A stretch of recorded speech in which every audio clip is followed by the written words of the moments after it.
Yeah, we are live now. Yeah. So, hello everyone, and welcome to the June session of Birding Buddies online series. And today, like I was saying, we are going to explore a lot about emotions and uh, how nature kind of plays a role in that. Uh, Today we have 𝗃𝗿𝗃𝗃𝗃 and 𝗕𝗿𝗵𝗃, who will be taking us through the journey of exploring more about the around the theme. But before we get started, just some things I would some housekeeping rules and a short introduction to the webinar and what Early Bird does. Just some things that we have uh, kept everyone on mute, and you will not be able to unmute yourself. But at any point, if you have any questions or you want to share something, either you can use the chat box or you can raise your hand. And if there is a scope to unmute yourself, unmute you at that point, we can uh, do that if you raise your hand. But we'll prefer if you try and use the chat box during when the Priyanka and Abhisheka are conducting the session. The other thing is we request all the participants to keep their videos off. That just helps in how the session gets recorded and just it's easier that way. Yeah. So, but before we dive into today's topic, I'll just give a short introduction to uh, what Early Bird is and uh, the series of sessions that we do.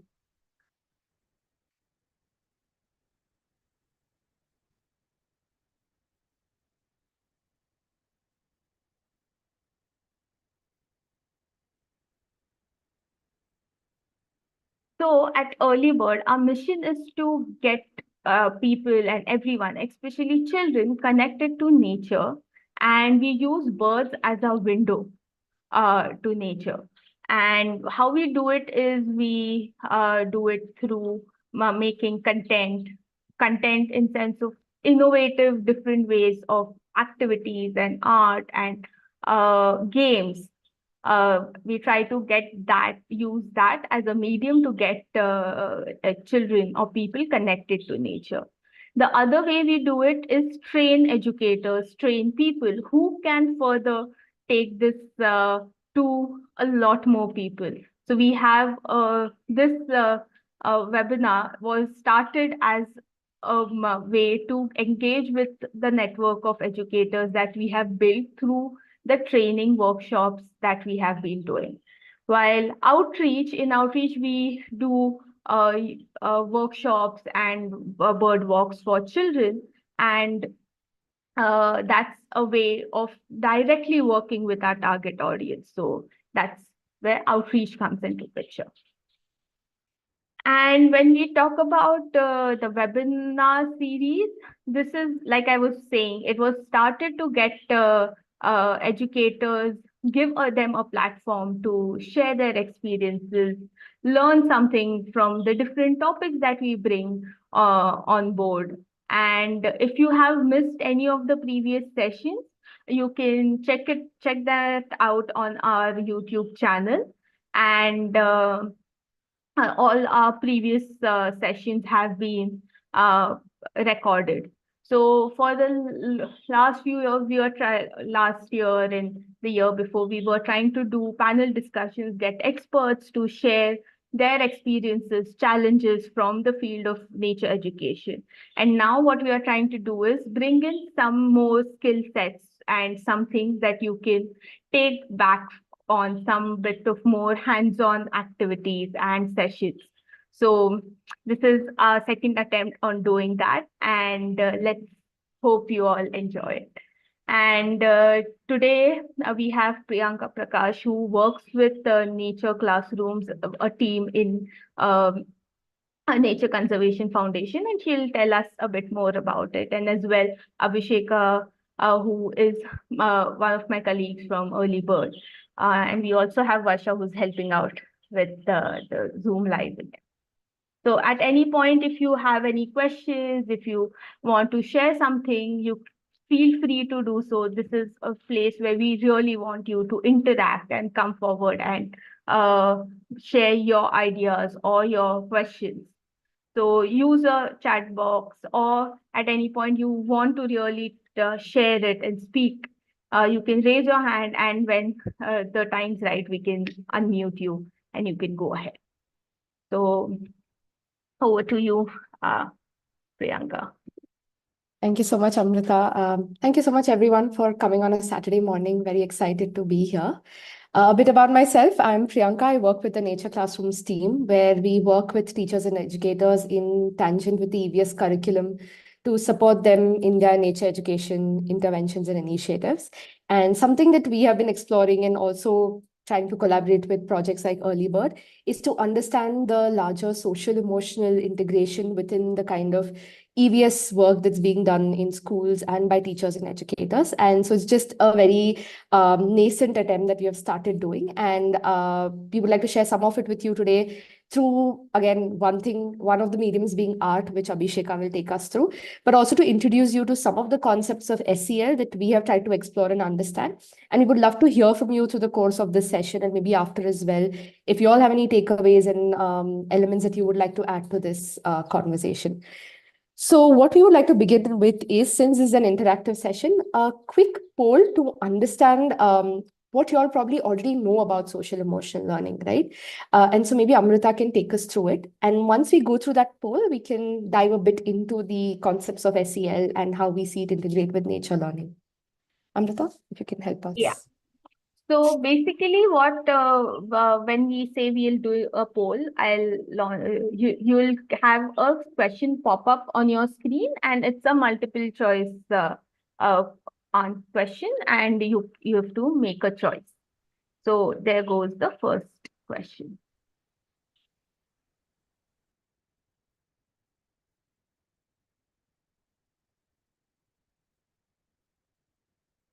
So we'll just take some 20 to 30 seconds for everyone to answer.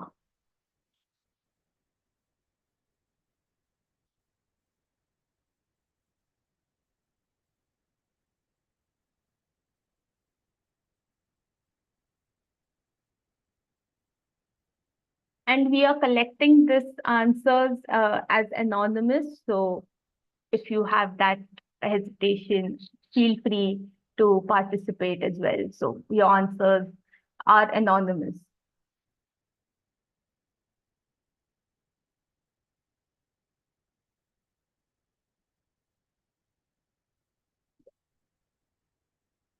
So I'm ending the poll now, as most of us have responded, and this is how this is the result of how everyone feels for this question of, I believe emotions are integral to who I am.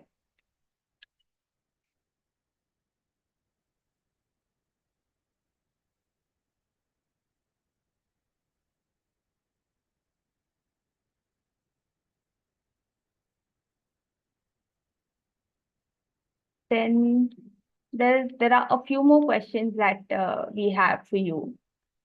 This is the second one. I feel comfortable verbalizing and sharing my different emotional experiences.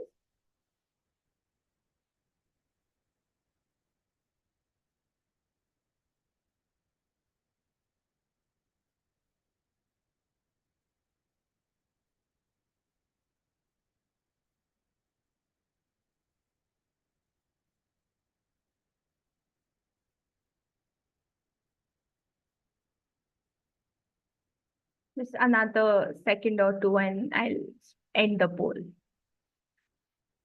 I think. So I'm ending the poll now, and this is how everyone has answered.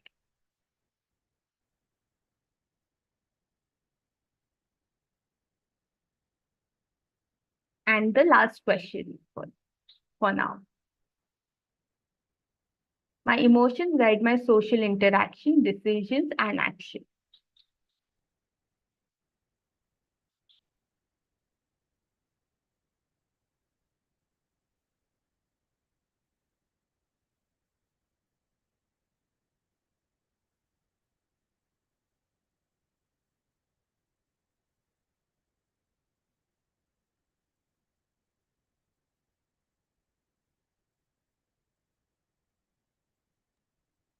Since most of us have answered, I've stopped the poll, and this is how responses look like. Thank you, Amrita. So the idea of doing this poll was just to begin the conversation that SEL is not something that is new or something that has to be seen very distinctly from what we already know or what we have already learned, right? SEL is something that's quite integral. And so these three questions are somewhat at the core of what social emotional learning looks at and tries to understand, right? What do we as individuals understand about our emotions? How self-aware are we? How do we verbalize? How do we talk about emotions? How do we manage our emotions? And largely, what role do emotions play in our day-to-day social interactions? And so this can be two ways. We can think of it as how our social interactions affect our emotions, and vice versa. How do our emotions affect the kind of decisions that we make and the interactions that we do, right? Amrita, if you can help me share the screen for the slides. Yes. And so thank you for sharing this poll. It's quite interesting to see how most of y'all had some great level of self-awareness as to where you come from with respect to your emotions. And so this is not a poll to see what's right, what's wrong, but rather to just spend some time reflecting if we do think about the kind of role emotions play in our day-to-day life, right? Just wait for the screen to be shared. Thank you. So there is a lot of literature around SEL, and SEL is not something that's come up just in the recent time. It's apparently been there since the time of Aristotle. Darwin has had a role to play around the role of emotions. And we have a lot of literature around the different theories that have over time evolved to today arrive at what we say SEL, which is also an evolving framework, right? So at the core of it, it's what we just did on the poll. It's trying to understand the larger social and emotional elements and interactions around us that affect the kind of things we do, the way we process information around us, the way we take actions, and the way we perceive ourselves as a part of this community, right? Our sense of identity and our sense of belongingness. And so this is at a more individual level. There are a lot of organizations that are actively working in understanding SEL in different geographical contexts. But a particular group that has been very at the forefront of trying to do this is the Collaborative for Academic and Social and Emotional Learning. One thing to take note of is most of these SEL frameworks currently that exist are very West-centric in nature. And oftentimes when you read literature around it, you realize that it may not entirely fit to the kind of context, educational context that we are in India. But it's a useful thing to start thinking about, right? And so what SEL in the larger school framework talks about is that for any child's development in terms of academic development per se, what are the larger things that we need to take into consideration beyond the knowledge generation that we are doing, right? So it could be the larger policies, the routines, the kind of engagements, the practices that the teacher puts in place, but also what the school admin does for a child to feel more socially and emotionally connected to the kind of content that they are taking in a school space. Interestingly, the roots of Castle's work began when they were trying to understand how African-American community, children from African-American community in US were not academically performing well because of the larger social emotional challenges that they were experiencing. So when they tried to develop a school to particularly address those kind of issues, they noticed a drastic change in the way they were academically performing in the school system, right? And so interesting to think of the kind of larger going beyond just the knowledge aspect or the cognitive aspect, but also thinking about feelings, behavior, attitudes, and perceptions. So that's a core of SEL. And SEL is also not new to India entirely. There are organizations, I'm sure you've heard of 𝗕𝗏 𝗕𝗶𝗃 in Mumbai, that run an entirely SEL-focused school in Mumbai. And so I'll encourage you all to also see and search about organizations that are regionally working within India as well. And so they are also developing frameworks that are contextual to India. Amrita? So now thinking about nature, learning, and how we bring in SEL, before I do that, I just want you all to quickly try and do these 2-3 questions that I've put together on Mentimeter to see if there's already an organic interconnection between nature learning and SEL. So if you all could use this QR code or this website link to join the Mentimeter, just quick 2-3 questions to get you all to also be a part of this conversation. Amrita, if you could also share the Menti screen. So what participants have to do is either they can scan this code or go to www.menti.com and enter this code. We'll also share this in the chat, yeah.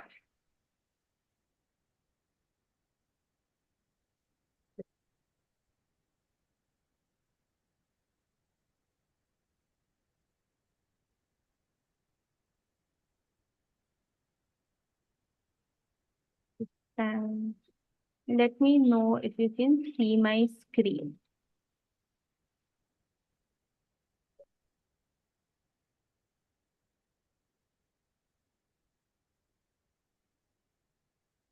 You can also see the code that's being shown here. I'm not sure, Amrita, if the responses are showing for you on screen, but they are for me. Would you like for me to share the screen instead? Yes, if you can.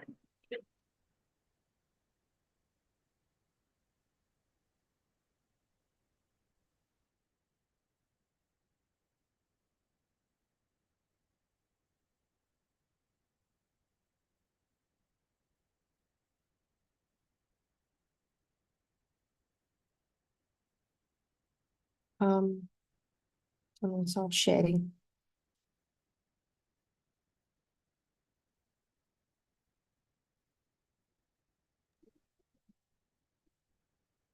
Try. Are the responses showing for you, Amrita? Some of my screen is not getting shared. Sorry. Yeah, I can see them now. So let Okay. me. Yeah.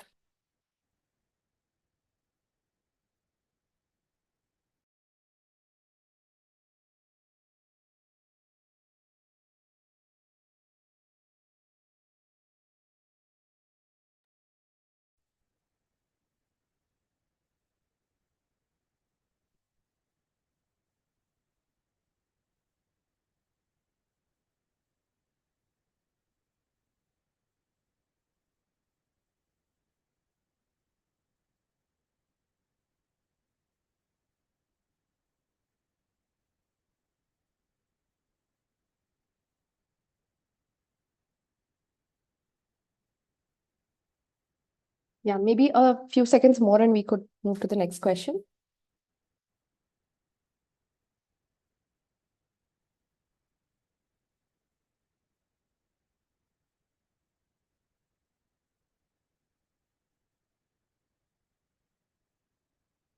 Yeah, so thank you for sharing. The idea was to just see what are broadly the emotions that we often tend to associate with nature, right?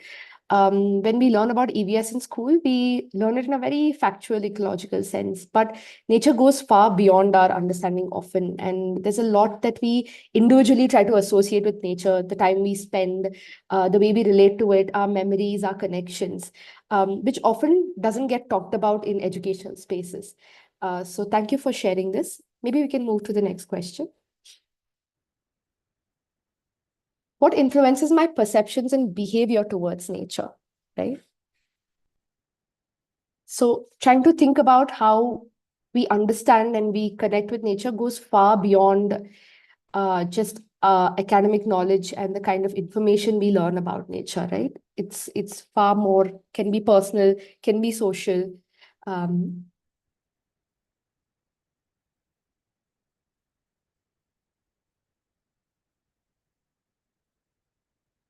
Observations, conversation.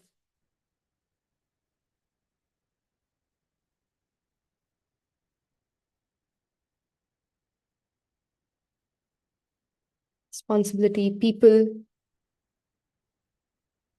feelings, emotions, safe, first-hand experiences. Absolutely.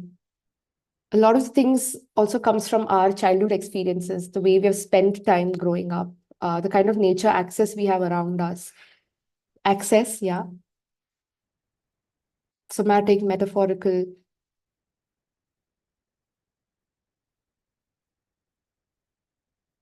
So as this word cloud is building, we can already observe patterns of how a lot of our social systems that we are a part of, the communities that we are a part of, in addition to how we process and understand our emotions, plays a large role in how we perceive nature and how we connect with nature. Colors, yeah. Interest, absolutely. Rural visits, cinema, for sure. Thank you so much. This some beautiful responses. And do we want to go to the final question, Amrita? Does nature affect my emotions?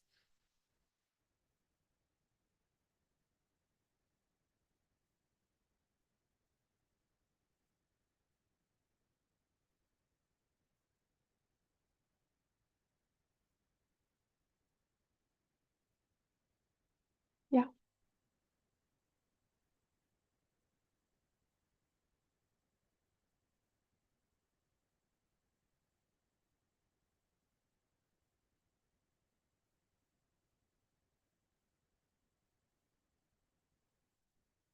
Perfect. Maybe 2-3 seconds more and we can end the Mentimeter. I think we can end it now since most tools Perfect. on Mentimeter have. Yes.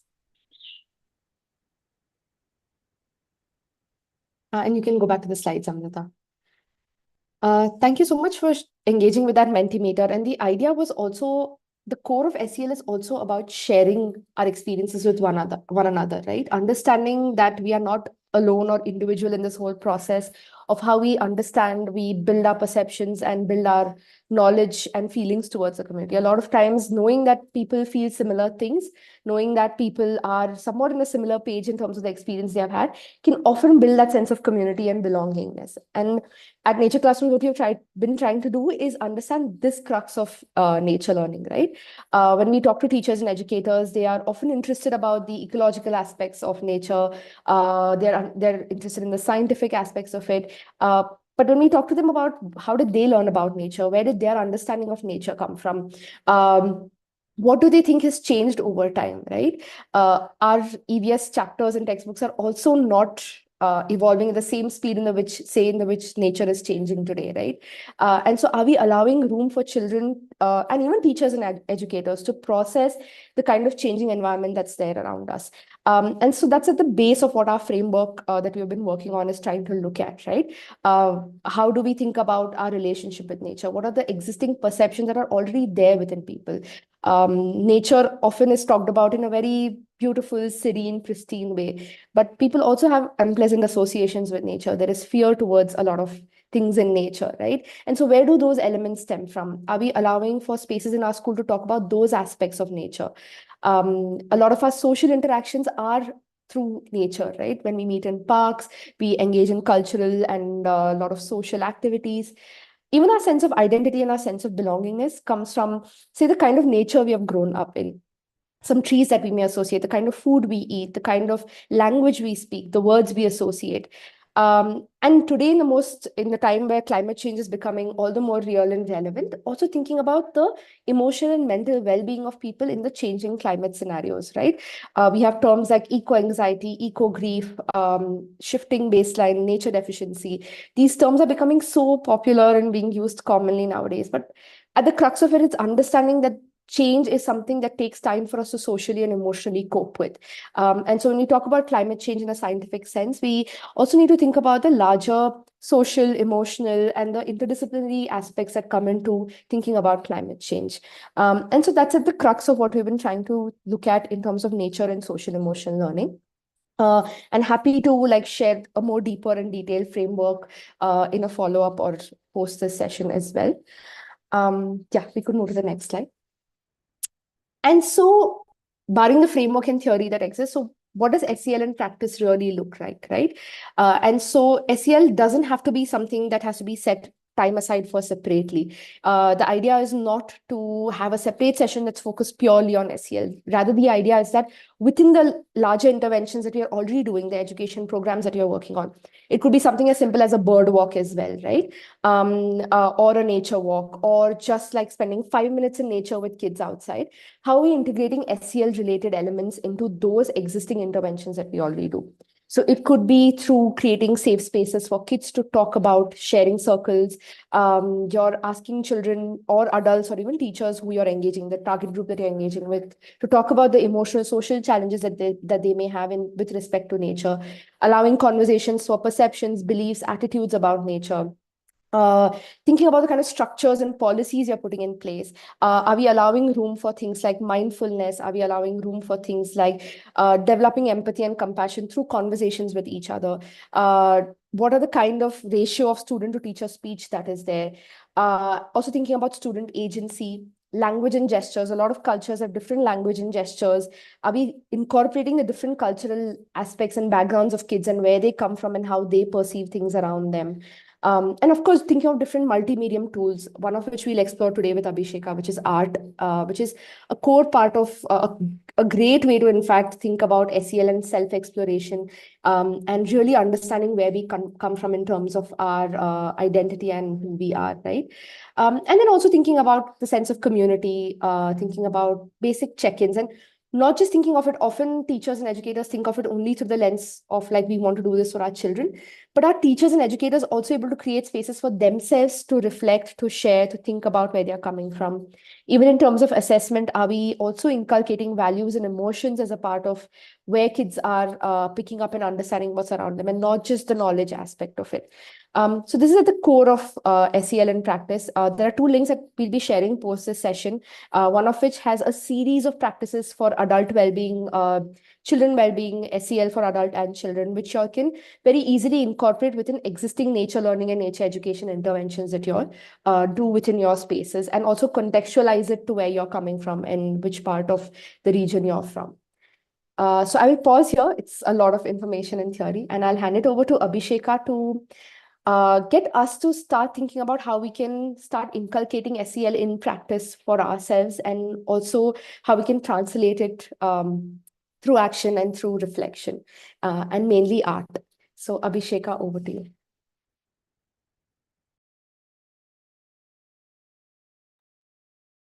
Thanks, Priyanka, for setting the stage. Amrita, would you mind sharing the screen?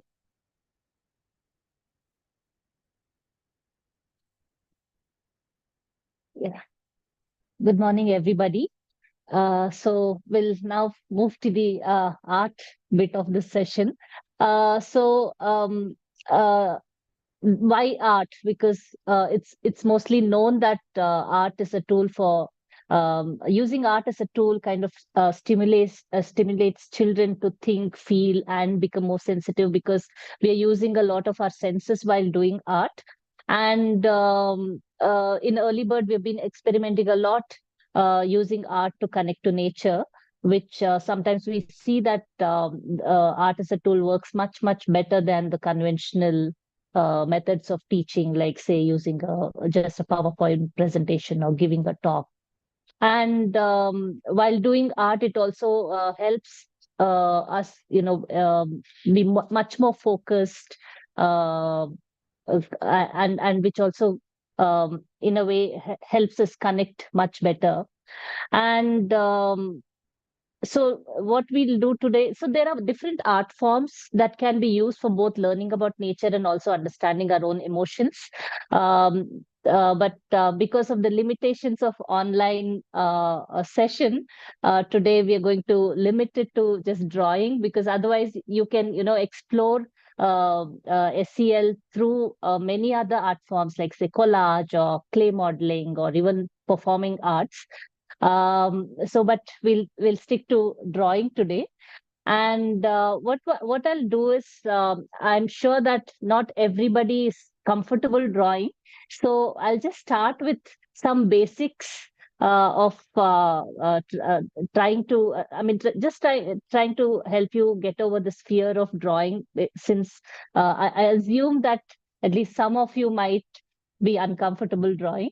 So what we'll do is we'll take an image and then try to break it into simple steps and start building it more like a scaffolding method.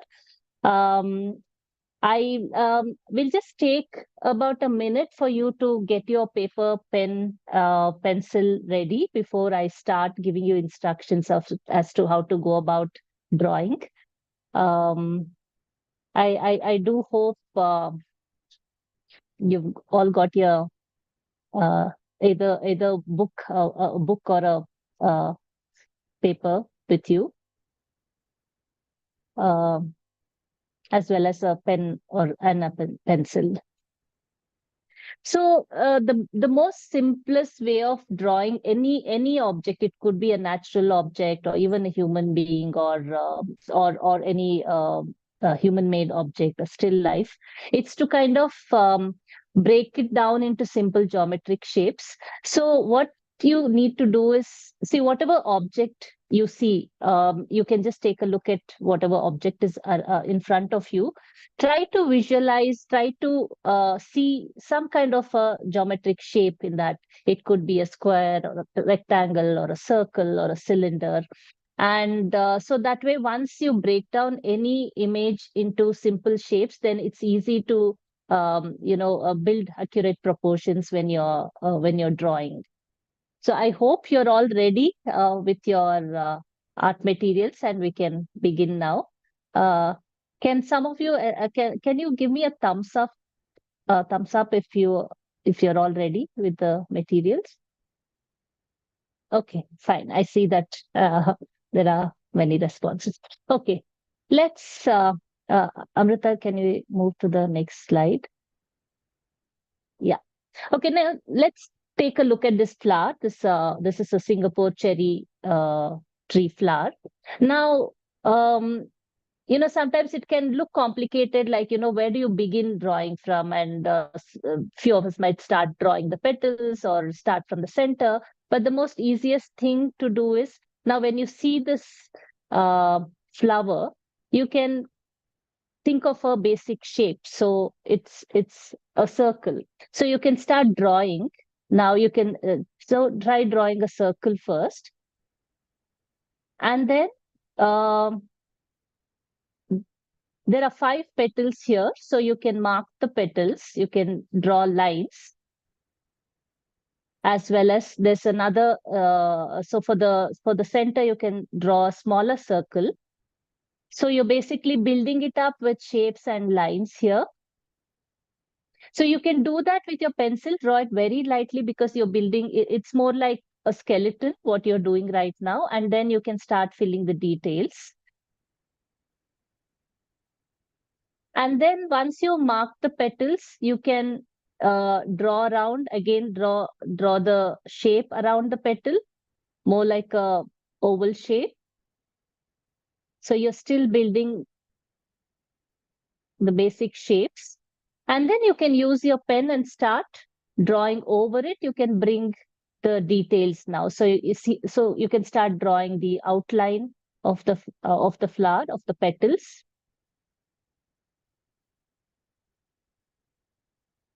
So we started from basic shapes, from circle, and then we used lines. Once the skeleton was built, now you can use your pen and start drawing the outline. And then you can go further and add in some more details. So there's a lot of pollen inside. And then you can also add the sepals that are below the petals, but then they're seen when you view the flower from the top.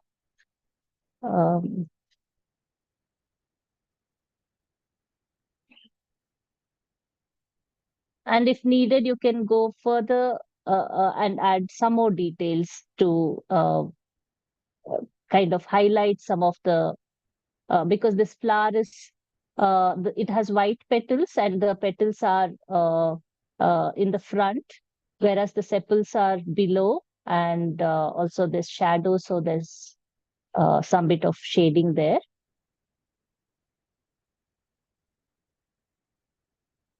Now, let's try out another image. This time, let's try drawing a bird. Okay, so again, when you see an image of a bird, for those who have never drawn a bird, it can feel a bit intimidating. Now, here again, let's start from some basic shapes. So the biggest area of the bird is the body part. So we can use an oval to begin with. And then we can use a circle for the head part. So these are the basic geometric shapes to draw a bird. Now we can start looking at, you can start using lines to mark different parts of the body. Say, just marking where the beak is placed, where the tail is placed, and how long is the tail, and just to mark the wings as well as the legs. So at this, so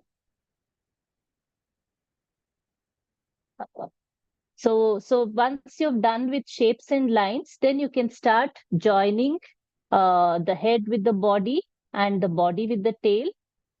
So you can start drawing the outline of the bird.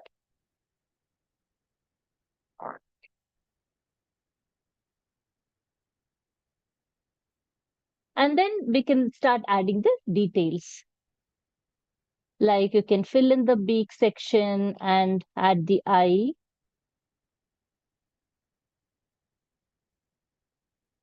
And add some more details, like you can show a bit of feathers, and also the wing feather, the tail feather.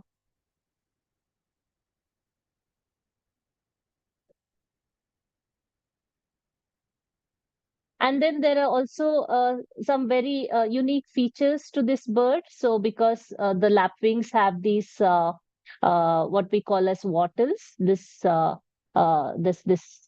skin.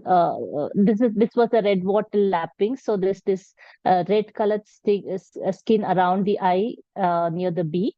So we can mark those areas before coloring, and then complete the leg. And then also show some bit of color, like this bird has the tip of the bird bill is dark, and the tip of the wing as well as the tail is dark. Can start adding some of those details, and also marking some of the areas where you need to fill colors. Say there's this white patch around at the side of the neck towards the head, so you can mark that color. And then the abdomen is white, so you can mark that to just differentiate before you go into coloring the bird. But then I'll stop at this because again, today, because of the time limitation, we'll not be going into coloring, but we'll just work with some really basic drawings for this section. So what I'll do now is I'll have a I'll give you instructions as to how to go about connecting to our emotions as well as nature through art. And I'll do a bit of demo and keep giving you instructions, and you can work along with me.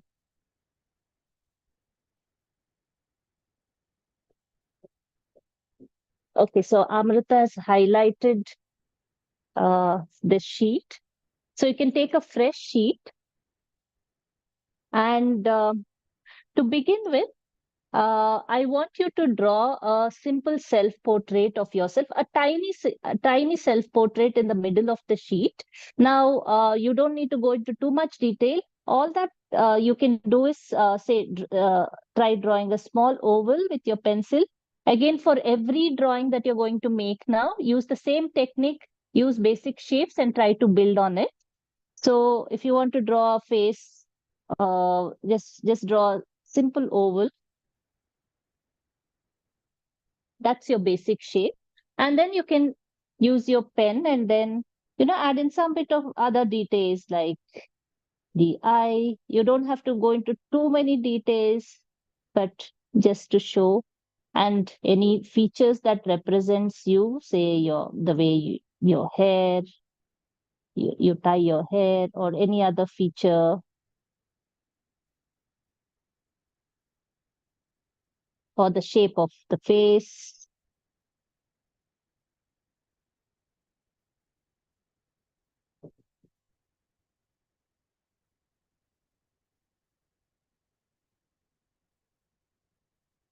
make a really small portrait in the middle of the paper.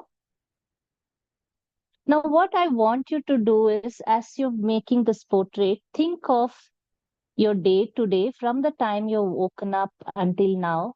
Think of all the emotions you've been through. Whether how did you feel when you wake up? Were you feeling sad? Were you feeling lethargic, guilty? So just think of 3 major emotions that you've gone through today since the time you've woken up until now. And if you can write down those 3 emotions here.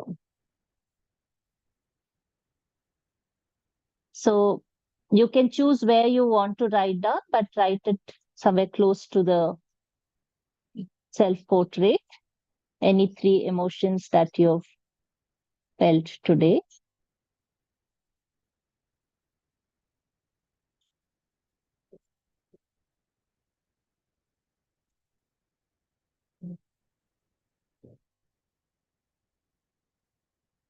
Once you're done with that, you can draw a circle around this. And don't worry about being too perfect about your circle.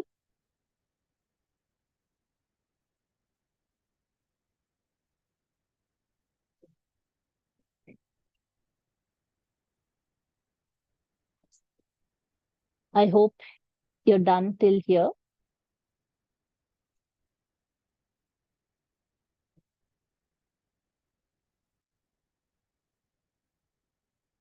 Now, what I want you to do is use a pencil, and you can make, 5 concentric circles so that we know how to utilize the page properly.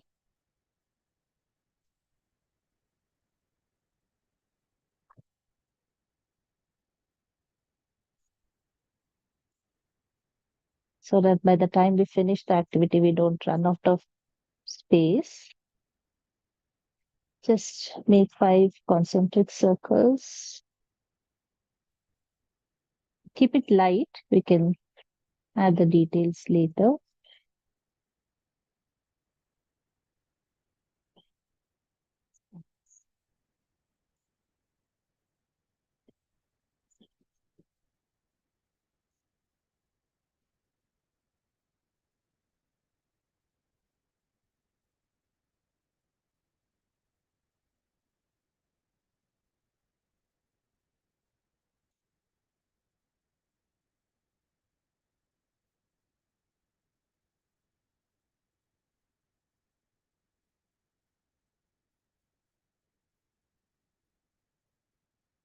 Just use your pencil to do this, and then later we can do it with a pen. This is just for you to mark so that you don't run out of space by the time you finish this.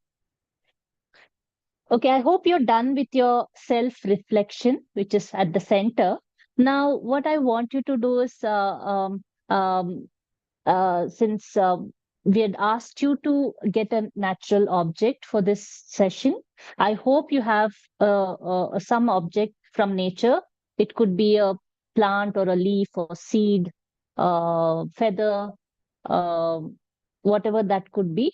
So try to draw that in the next area. And you can again start using the basic shape and then start adding the detail. For the basic shape, you can use your pencil. For example, I have, maybe, I don't know if you can see it, I have a potted plant in front of me. And what I'll do is, I'll not draw the entire pot, but I'll just look at just the leaves or the plant. So while sketching this, I'll just show you the demo so that you know what I'm up to. So I'm going to just add the shapes first before even going into the details. I'm just going to draw these ovals.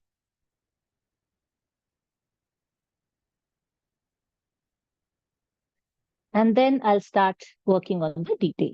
Now, as we draw this natural object, try to observe the object carefully. the colors, the shapes, or anything else that comes to your mind. If you have questions,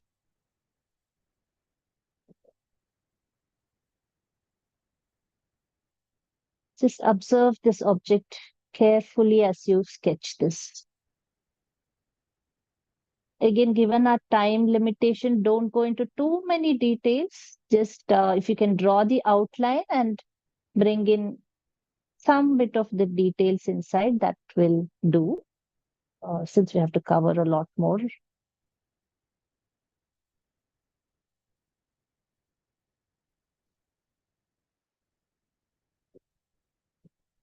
Focus on your thoughts, on your emotions, on the plant. Don't divert your mind to anything else beyond the object that you're sketching.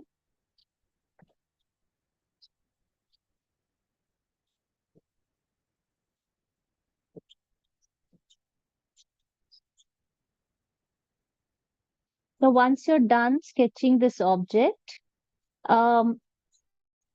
in this circle, I want you to write down your thoughts. One is you could write down what you observed when you're sketching the object, the natural object, maybe about the color or the shape, or if there was something interesting about this, you could write down that. Or else if there are some questions that came to your mind, any other thoughts, you could also write those in this circle.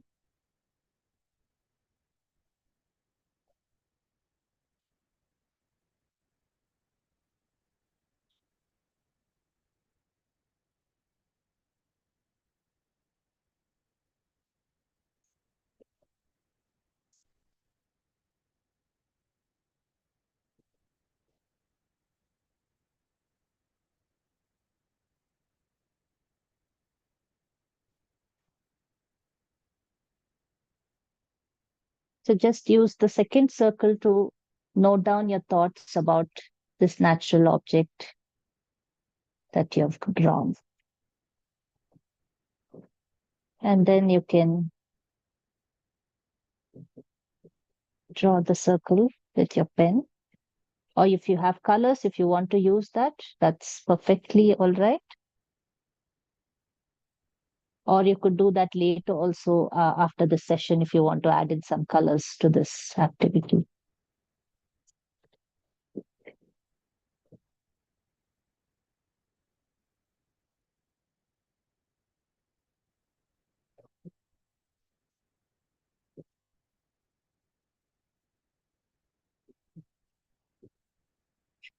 Okay, for the next circle, I hope most of you are done till this section.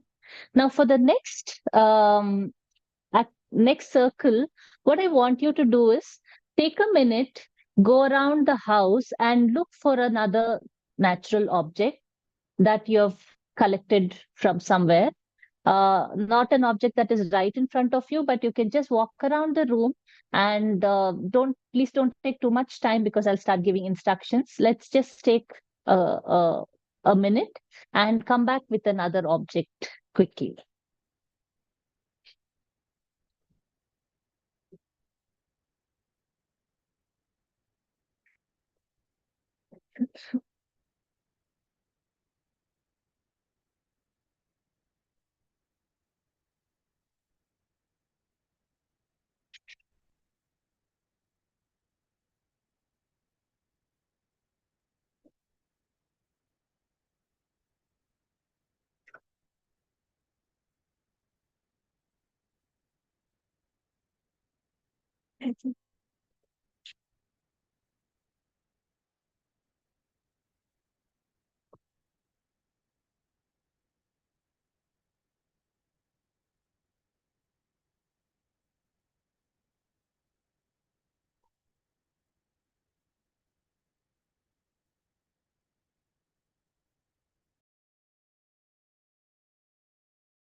Can you give a thumbs up if you're back with a new object?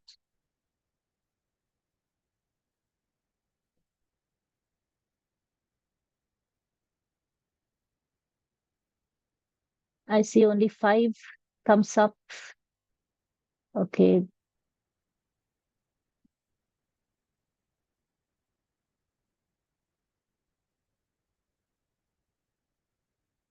Okay, let's try out the next one. So I managed to find a pod that belongs to it's a lotus pod. So again, in the next circle, try drawing the new object that you've got. Start with the basic shape. Use your pencil to draw the basic shape. And then you can build it up.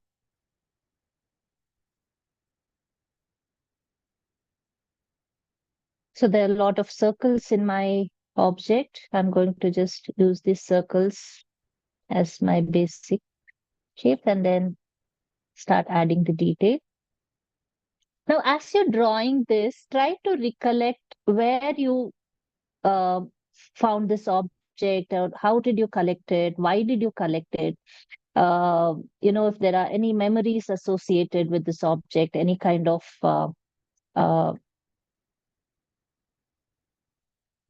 feelings associated with this object. Does it connect you to some place, person? Just think of those things as you draw. More than so in the earlier activity, you focus more on the object that you're drawing, but here try to focus more on the memory and thoughts and feelings and connections to place or people. Or what was it about the object that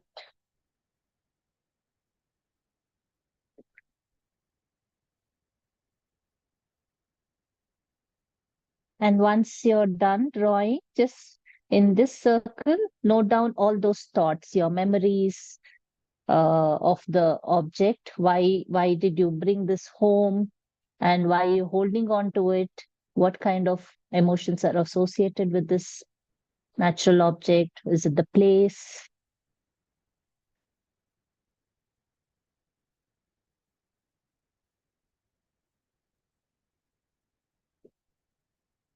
So use this circle to add those details.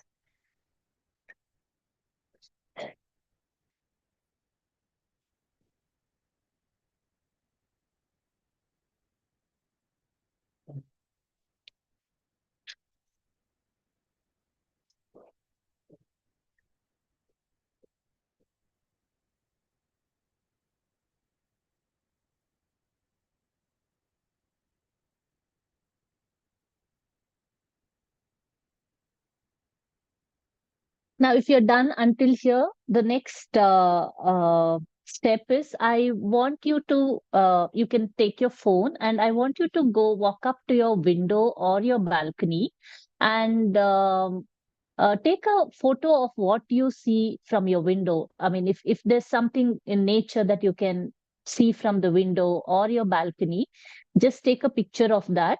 For example, for me, I mean, right in my balcony, there's a red-whiskered bulbul nesting. There are 2 chicks out here where I'm sitting. So just quickly go get a picture of that, and then again quickly draw that in your next circle. So what you see in your window or your balcony.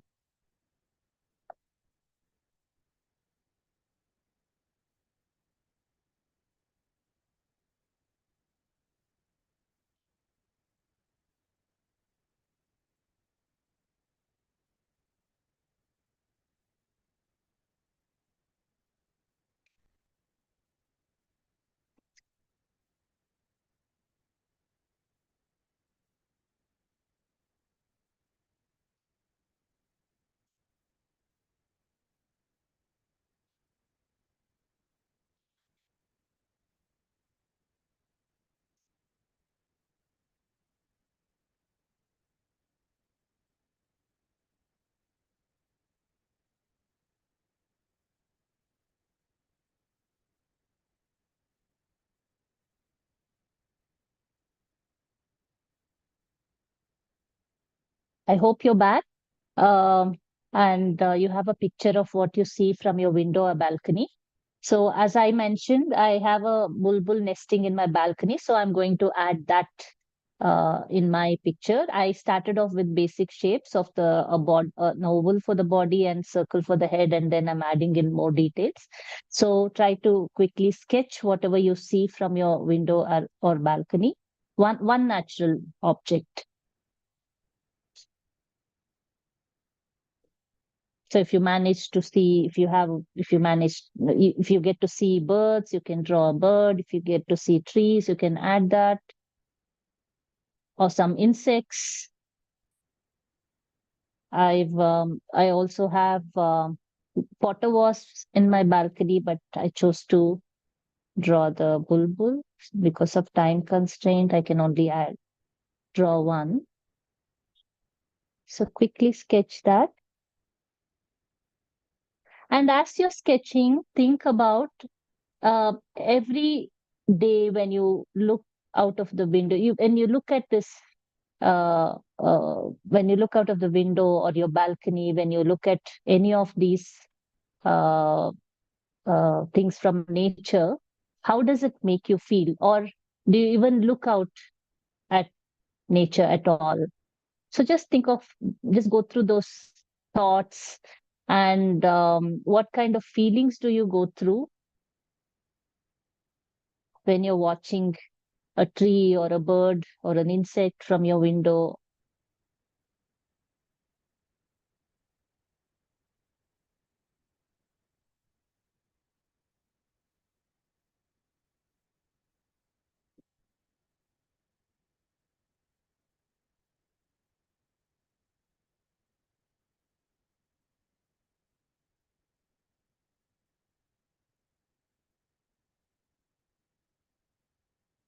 And then write down those thoughts in the circle.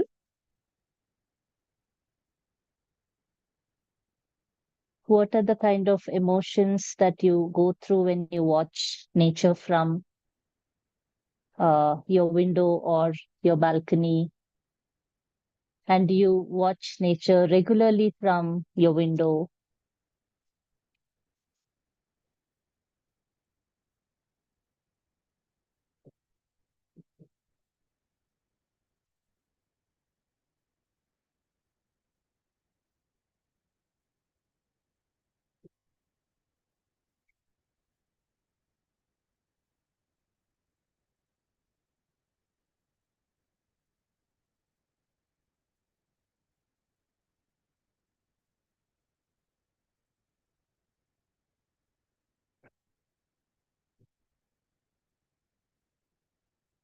And once you're done, both sketching and writing, then you can close the circle.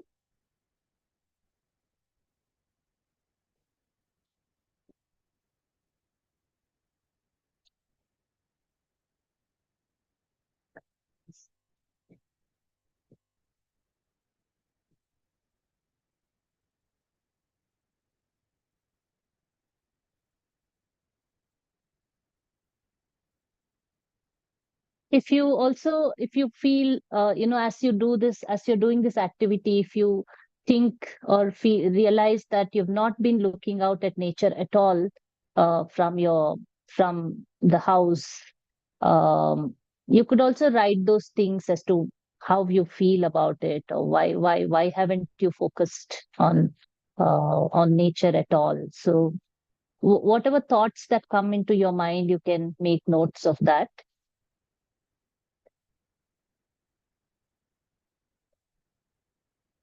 I haven't written much in my demo, but please feel free to write whatever you feel.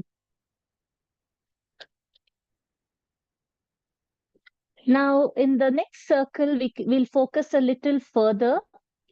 Think about your neighborhood, the streets that you walk regularly. Think about, again, something in nature that you have been more attracted towards, that has drawn attention, that every time you step out of the house, you walk in your neighborhood or you drive in your neighborhood, if there is something in nature that has drawn your attention again and again, think of that and see if you can sketch that from memory. for example, for me, as soon as I step out of my apartment complex, there are several more apartment complexes, and then there's this one dilapidated building where there's a banyan tree trying to hold on to its life, and that that kind of uh, brings me hope that despite the area being concretized, there's this life trying to survive, trying to fight. And so I'm trying to think of that and draw in my outer circle.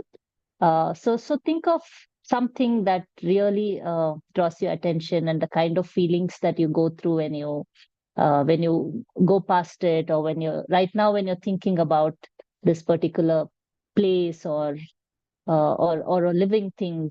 So try and draw from memory. And don't worry about your drawing not being perfect, because this is not a drawing session. It's more about just looking into our emotions and our connections to nature.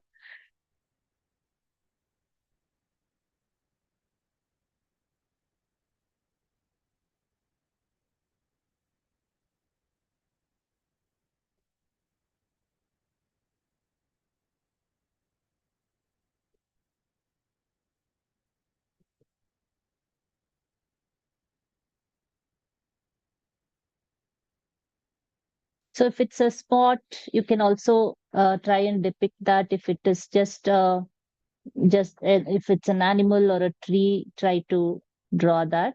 Like I said, it doesn't have to be perfect, but you can write down, think about the emotions that you go through when you're close to this place or animal or a tree.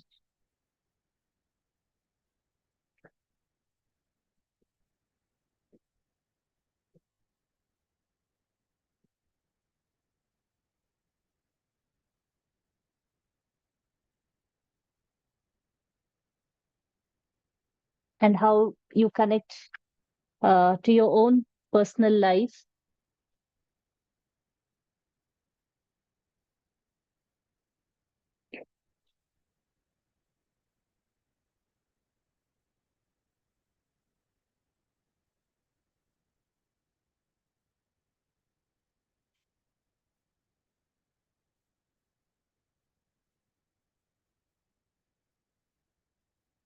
So note down the emotions that you go through while even remembering this uh, uh, spot or the uh, the animal or a tree or a plant or whatever you're thinking of or drawing, or when you go past it. Or do you also think about do you intentionally go to the spot when you feel the need to? You can note down all those thoughts, and then you can close this circle as well.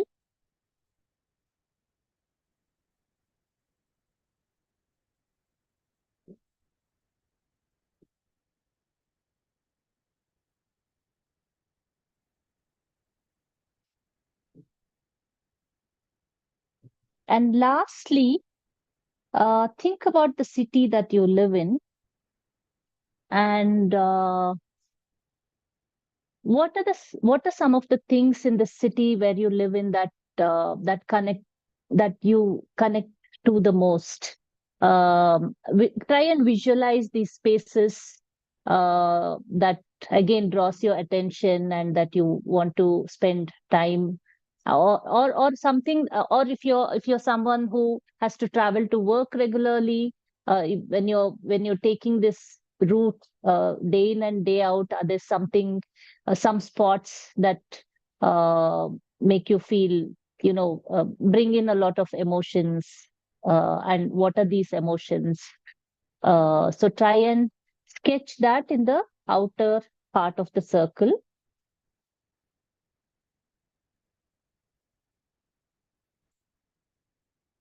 Like I'm just thinking that, when I take the metro, I think it's the canopy of the trees that I can see from the metro is what fascinates me, and especially when there are the way the the canopy changes, according to seasons.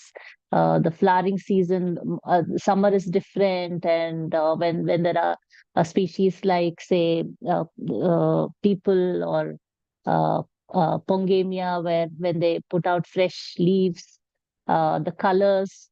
So these are some of the things that fascinate me when I'm traveling, using public transport.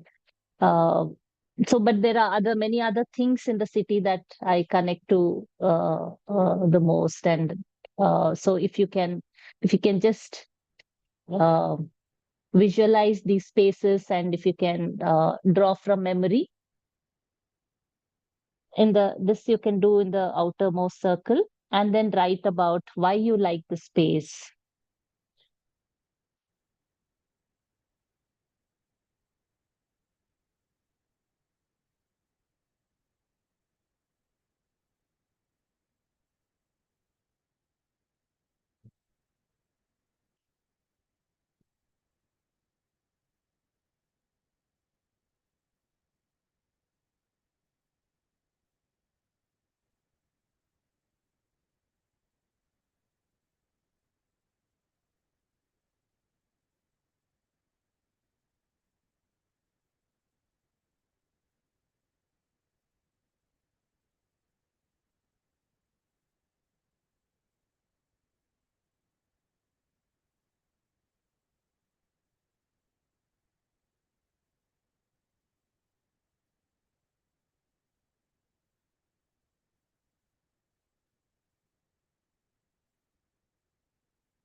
Okay, we'll take a minute to complete this. Think about your city. You can use any part of the circle to draw all that you connect to.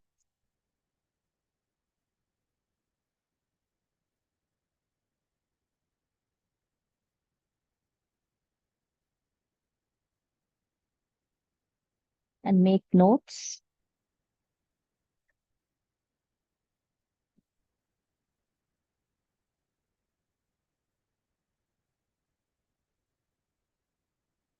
You could also, if you could also, if there are spots that you have connected, but then they have disappeared, and if there are certain feelings that you go through just thinking about these spaces, you could also write about those.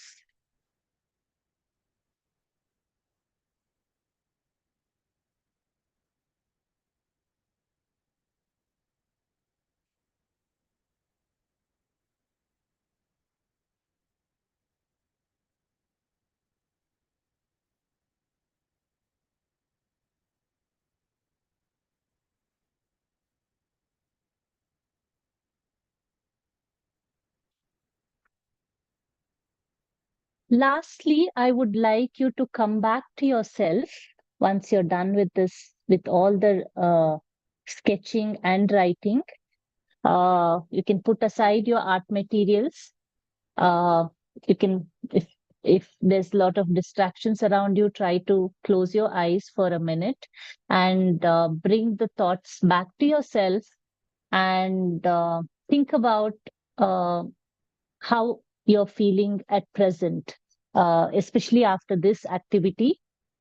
How do you feel now?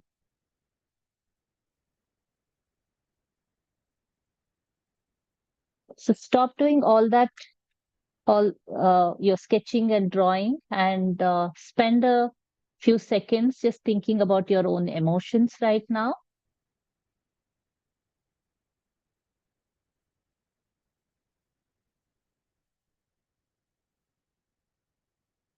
You can either note down how you're feeling after the activity, and if any of you are interested in sharing in the chat box, you can also do that if you're comfortable sharing.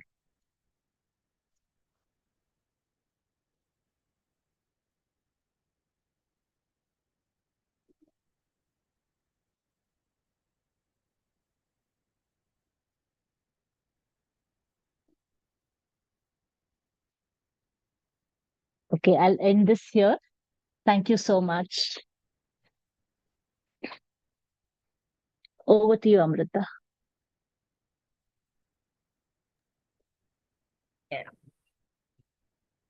Priyanka, would you want to kind of bring all of it together?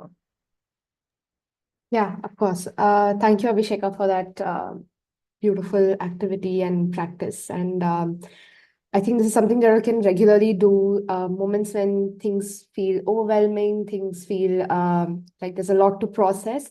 These are some great ways in trying to process individually as well where we are at. I think as educators and nature educators, we all are doing our bit to build that love and connection for nature. And so often it's a great way to also reflect internally and see where we are at and where we see ourselves within this larger scheme of things that are around us. So thank you, Abhisheka. Happy to discuss and do sessions later if you all are interested, or share content, which I think Amrita will follow up on. And if you all have experiences, if you're already practicing different forms of SEL, you think some of the sessions you're already doing has elements of SEL, please do write to us, share it with us. Would love to learn and share with each other what we are already doing. And I think the core of nature education work is collaborative efforts. So looking forward to hearing from all of you. Thanks, Amrita, and thank you everyone for joining. Amrita, please take over. So thank you, Priyanka and Abhisheka. While we can open the floor for if you have anyone wants to share something, or you have any experiences of your own, or you have questions for Priyanka or Abhisheka, you can feel free to ask them right now. And if you want, you can unmute. We can unmute you to ask your question, or you can ask them in the chat as well. And this was just an introduction to how SEL and nature kind of have a lot of connection, and how we have a lot to learn and take back from it. But if you want, we can always, if you are interested in looking at it in a more deeper sense and understand the nuances of this topic, we are open to arranging and organizing a session that is just meant to delve into the theories and a lot more into the concepts, and maybe also we can deal with some bit of a lot more of the activities and things that you can do. And while rightly, like Priyanka said, this is something that definitely will help us as educators to reflect on what we are doing and how we are doing certain things. But it is also through these are the activities that you can also use while you're doing your nature engagement, something that can definitely be useful to help children connect better with nature, with their memories, their associations of nature. Like sometimes even while doing, I myself was doing this activity on the side, and it doesn't consciously come to me when I walking down office. I do notice a lot of parts of nature. It makes me feel a certain way. I feel a connection to a certain plant or a certain flower, the color that it has. But while doing this activity, I consciously thought of these connections, and that kind of made a lot more sense and gave a better understanding of how my emotions and nature. Sometimes I'm not feeling really great when I wake up, but then I see that flower, I see a plant blooming, and it gives a sense of hope or a sense of joy. And that's something that I don't consciously associate with. But while doing this activity, I did understand how nature also influences my emotions. So this is something that not only as educators and adults that we can engage in, but also have children and include some aspects of this or this activity as a whole with during the nature engagements that you plan to do. And as a follow-up, we will share the prompts that we did, the steps involved, as a worksheet, as a things that you can refer to, a reference sheet for this activity. And there are some other activities as well that have been developed that you can make use of. So as a follow-up, we will be sharing these things with you, while also there, like Priyanka was mentioning, there are some theory-based interactive websites that you can check out, for which will also, the YouTube recording will be available on our channel, and the description to it will have all these links. While in our email as well, we'll share them with you. Though, if at any point you want to revisit this session on how to go about the art and SEL aspect of it, the art-based SEL activities, you can always come back to it on our YouTube channel. The recording will be available there. So I don't see any questions in the chat, but I'm glad that a lot of you participated in the activity, and I hope you are taking away a lot more. Yes, Deepta. I'll unmute. You can unmute yourself. Hi. It's not so much a question as much as a reflection. I just wanted to share that. So I'm based in Chennai. I'm a holistic art therapist, and of course, deeply connected to nature. So that's why I came for the webinar, and it was really interesting to kind of experience how Abhisheka was taking us through the exercises, and I was just observing my own thoughts around. Because a lot of the sessions I run are around being loose and messy and not having to worry too much about drawing. But I also found it so helpful when you started off with, just breaking down drawings. And it was an interesting learning for myself to be like, don't shy away too much about going into the details. And just, like spending that time drawing the bird and hearing you cue us on the colors and the feathers and the shape of the beak.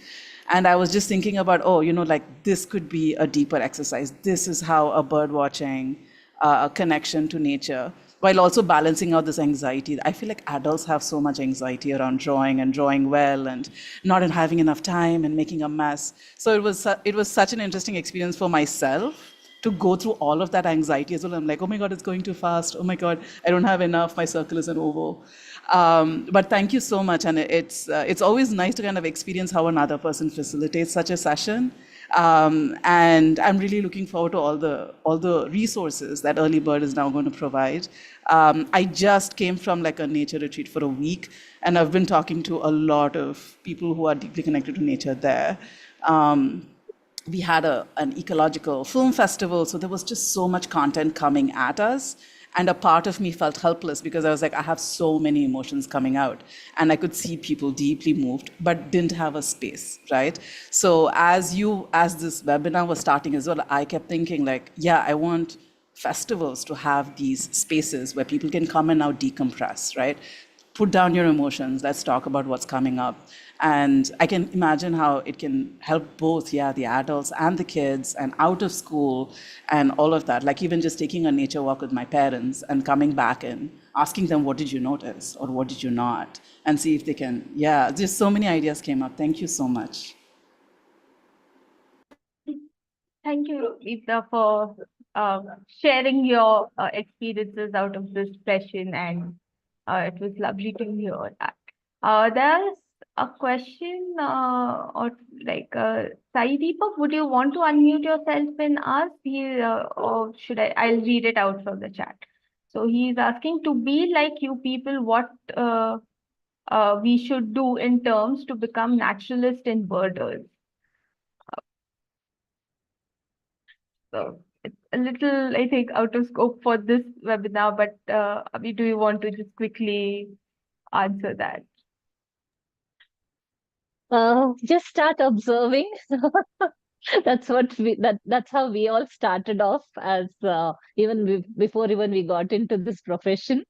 To be a naturalist, you have to just start observing what's in nature And fortunately, there's so many resources out here in today's world which you can learn from. There are so many free resources also available. So just utilize that. Yeah, you can go to our Early Bird website. We've also, apart from what Early Bird develops, we also have this resources page where you can take a look at the several other groups and organizations which have put out freely available resources to learn more about birds as well as nature. Yeah. And Deepta, thank you so much for your feedback, and we would really love to know more about the work that you do too.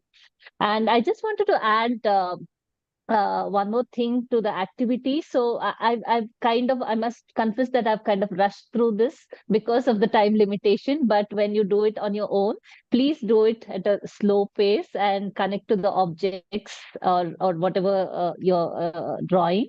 And also use a lot of colors, because that also brings in many other emotions as well as vibrancy to your work. And if you're uncomfortable drawing, there are many other ways. Use collage, cut, paste, whatever makes you comfortable. But yeah, spend more time than the way I felt I did have to rush through it because of the time. Thank you. And also to add to 𝗕𝗵𝗃𝗃's thing, we've sent some links in the chat. You can check that out. There's links to our website and also Nature Classroom's website, where they have a lot of resources and reading material in respect to nature learning and stuff. And our last webinar itself was around who is a nature educator and who can be a nature educator. So you can even check that out, and that can be a good starting point for you to get involved. Earlier, Karnika had her hand raised. Do you have anything to share, Karnika?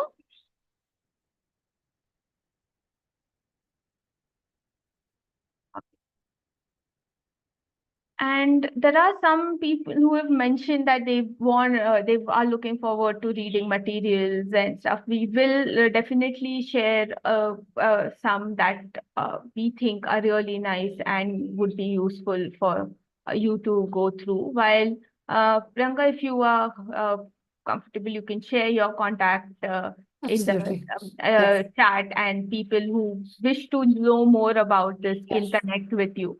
While in the feedback form, if you fill the feedback form, there is a question that addresses if you would like to attend a session that deals with a lot more details into SEL and nature.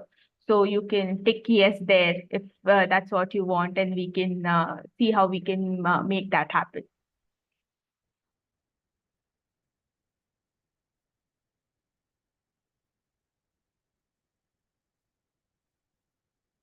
Yes, Kanika, go ahead. You can unmute yourself and speak. Hi. So it was just a quick sharing about how this exercise went for me. And it was interesting, and I'd like to actually do it a few more times, because I am not home. I'm spending some time at a forest farm. And when I was told to get something from nature, I did. But then when we came to the circle where we had to think about our neighborhood, I really went back to my neighborhood and not the place where I was. And it was again a reminder of my deeper connections with what I see in my day-to-day life, where I come from. So while the first few circles were of the things that I found right here, but the later circles were really taking me back to where I see a belonging. So that was interesting. And it was also interesting. So I started with feelings of guilt, dullness, and feeling concerned. And in the middle circles, I was feeling calmer. By the end, again, when I was thinking about my neighborhood, I felt the same feelings all over again. So it was a bit of a back and forth in terms of emotions. And so I just thought of sharing how it went for me. It was interesting. There's no other word to put it. Thank you, Karnika, for sharing your perspective of how the activity went for you and sharing your emotions through it. Yeah, it's really nice to know of how things work out for certain people and how they go about, because with emotions, it's different for every person. Even though everyone's doing the same thing. So it's really nice to have you all here, and thanks for joining. And we'll be back with a similar, some different topic next time. In August is when we'll have the next session. Priyanka shared her email ID in the chat, and you can get in touch with her if you want to know more about it. And we'll see if we can, we'll try to make it happen where we can discuss a lot more in detail and theory of SEL and nature. I hope everyone enjoyed this and has something to take back with them at the end of this session. Thank you everyone for joining, and please try to fill the feedback form.